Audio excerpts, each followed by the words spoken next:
I'm sitting out here in the stand this morning. It's Sunday morning. Oh,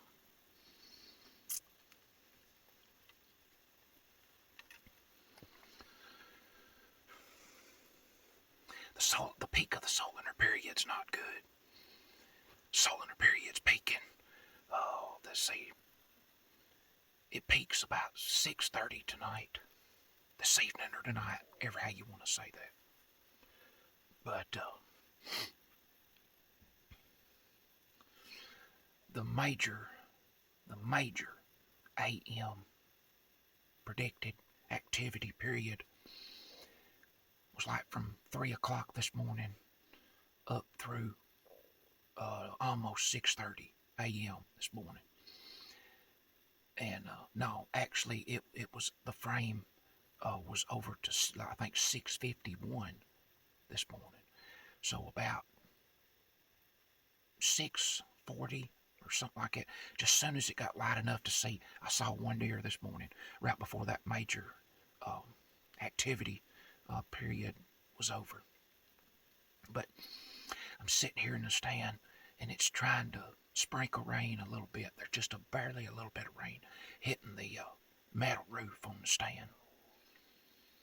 It's supposed to rain on and off a couple of times, maybe from 8 to 9 o'clock. It's like 15 till 7 right now.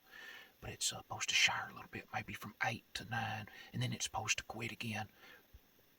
And it's supposed to stay quit for 2 or 3 hours, and it's supposed to start raining again like at 12 noon or something like that, and get a little heavier later on. But I was going to mention something right here, referring back to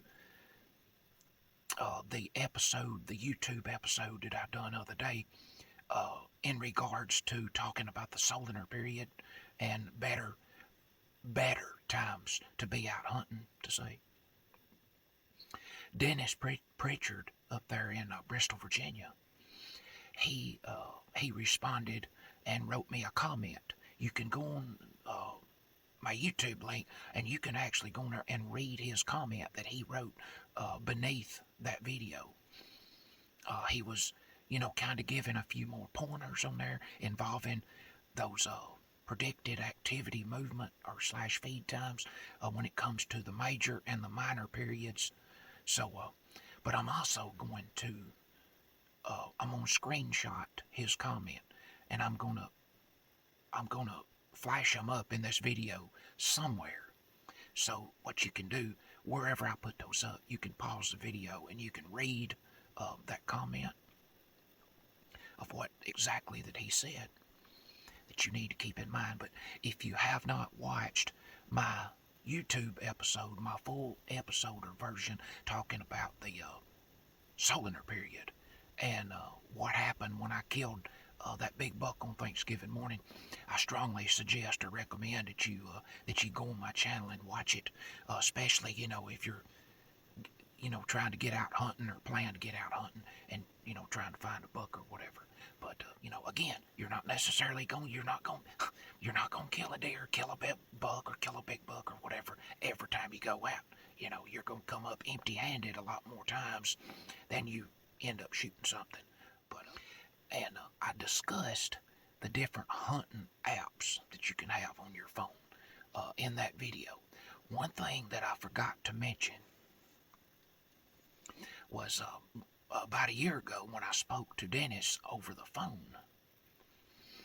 He told me about an app that you can put on the phone. Now this one's not an actual free app. It's not much. It's $5 to download on your phone. It's called iSolunar. It's a little I, capital S, Solunar. iSolunar. Now, actually, what iSolunar is kind of like a form of the old-fashioned John Alden night Solunar tables. And the story about John Alden night and the Solunar tables, that that's from way back, many, many years ago. Way back, a long time ago, involving some of the old market hunting back many years ago. And this is what Dennis told me when I talked to him the first time on the phone.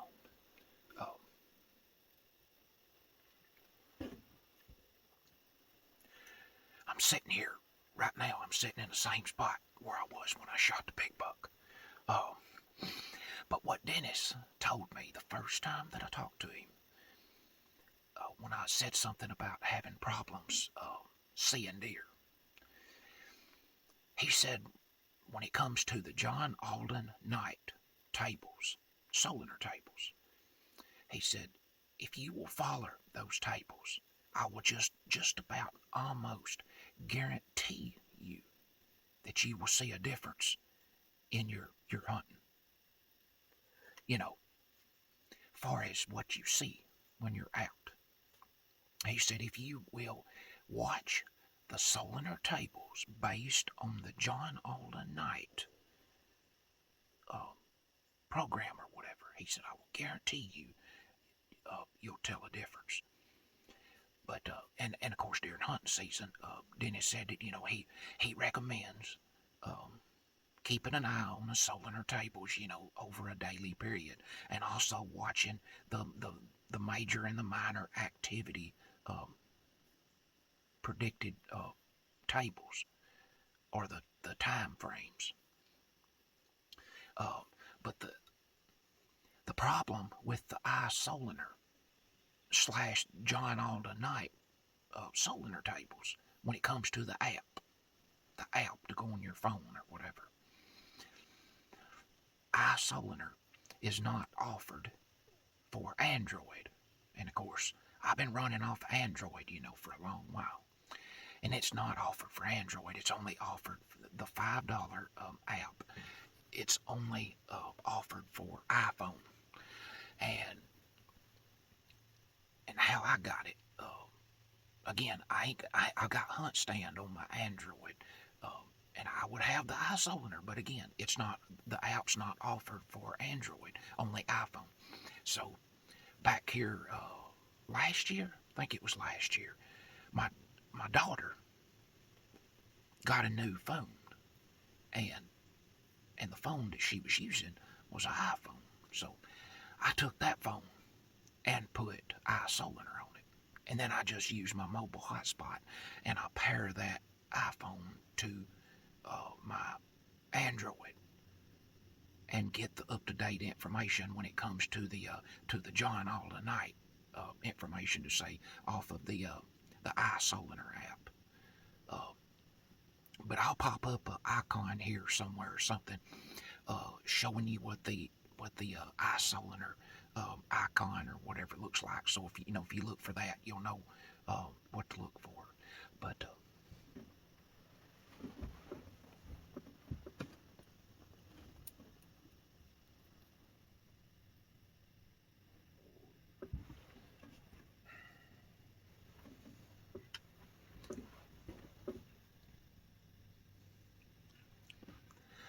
I don't feel, quite as positive far as seeing something out here this morning. But primarily the main reason that I'm out this morning is because of this. It's kind of dark and kind of cloudy, and the main part is supposed to kind of do this showering rain on and off. So I don't like to hunt when it's just pouring down rain, but if it's just kind of showering on and off, I like to be out. Whether the Solunar period really, is, even if the Solunar period's got a shot down the drain, right at the moment of far as when it's going to peak, if it's going to be kind of mist and sprinkling rain, I still like to be out because, you can see, something sometimes. So, but I'm just going to sit here and just see what I can see this morning. May not see a thing at all, but you can't never tell.